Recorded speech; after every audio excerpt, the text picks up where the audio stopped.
the mandate. The idea is a short extension of the same mandate. Should President Hadi cede power to a new vice president? That's what people are saying is in the roadmap. Is it time for him to put the larger picture ahead of himself? We support the Special Envoy's roadmap, and you're right that part of the roadmap is on the political process and the longer-term political settlement for Yemen, and the other part of it is security, and taken together they provide a balanced package that will allow all of the relevant parties to move forward, including in the longer term structure, and you can keep on to take Yemen forward. Okay, thank you. Right. Thank you. Should President Hadi cede power to a vice president, to a new vice president? Do you believe in Yemen? That's really part of the process. So should be a long answer. You know where to find it. We'll only be able to take a couple questions like that. Scoot out because it's really going to go on. Well, we have questions, and they will be asked. It's been a long time, Ould Cheikh. You can't hide behind it. I'm sure Ban Ki-moon would understand. He took time to answer a few questions.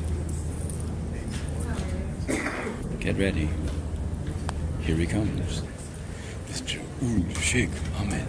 I am very disappointed by the fact that the two parties so far have expressed opposition, in fact, to the roadmap. I mean, I haven't received a formal and written official statement in this regard, but I have received, like many of you, some of these press statements that have been announced by the two parties denouncing the content of this roadmap. In my view, this is again another shocking news passed to the people of Yemen, who today, in my view, are hostage of decision of their political elite. And the people of Yemen can no longer wait because the situation is becoming disastrous. That's my personal view. I think this roadmap addresses and is based on the three references that I have mentioned, which remain our base of references: the Security Council Resolution 216, the outcome of the national dialogue, and the GCC initiative. Therefore, we are committed to respect the references, but at the same time, we believe today that there is no solution except a political solution.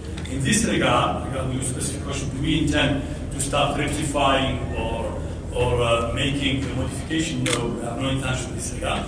But obviously, what we have been saying, this is the roadmap. This is not a final agreement. This is the roadmap which has to be discussed by the party. The party has to engage.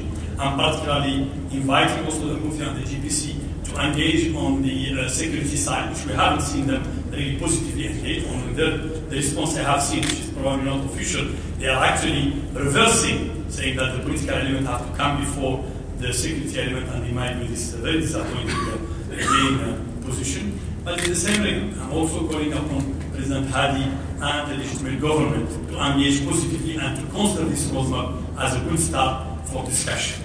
This, I think, addresses some of the issues that I have. I have no position on decision taken by Security Council regarding resolution or all this. What I have asked the Security Council, which is my clear position, is very simple. I need a strong position from the Security Council supporting the roadmap, the new proposal, and second, supporting an immediate cessation of hostilities, which I think is badly needed in Yemen today. Continued weapon sales helpful to your mandate? Continued weapon sales to Saudi Arabia? Does anyone have any questions for Mr. Hadi? Yeah. He's going to do it tomorrow. Weapon sales? Do you have? After the meet, please. Yeah.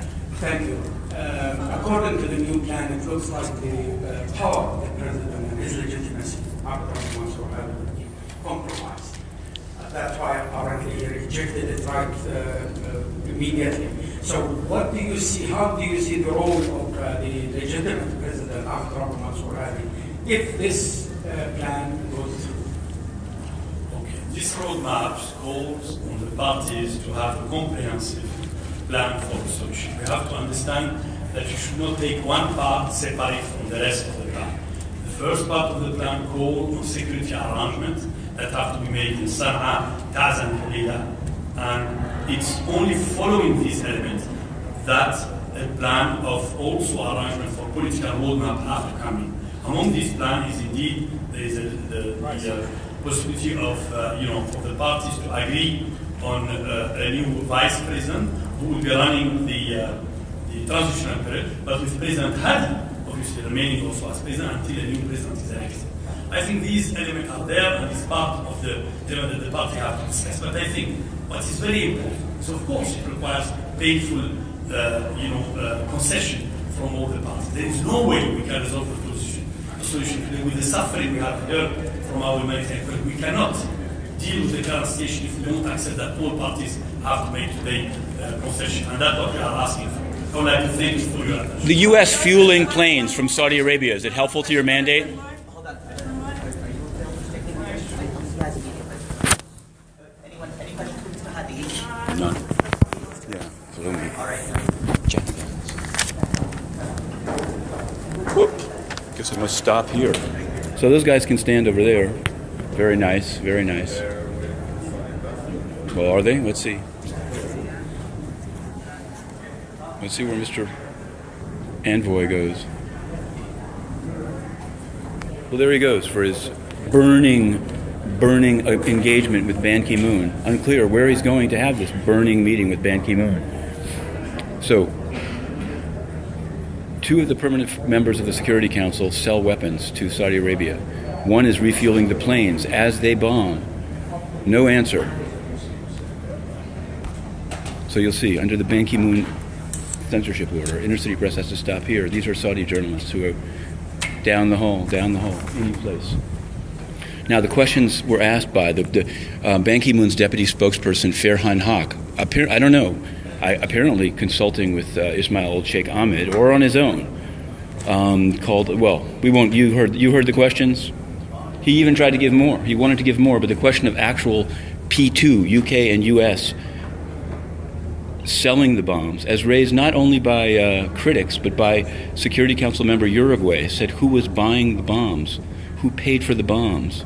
Ban Ki-moon took the Saudi-led coalition off his own experts' list of children in armed conflict for killing more than 1,000 children in Yemen. So that was Ban Ki-moon's decision, and his spokesman doesn't want to have any questions about the bombing at all. Just bogus questions to a failed envoy about a political roadmap that's going nowhere. To be continued. I guess maybe we'll pursue this question of where, in fact, Ismail Ould Cheikh Ahmed at. Maybe he was heading to the Saudi mission, because according to Ban Ki-moon's schedule, he was not headed to meet Ban Ki-moon. And this, to conclude, was Ban Ki-moon's schedule on October 31st, listing Ismail Ould Cheikh Ahmed only at 4 o'clock, that is, 3 hours after the questions were dodged.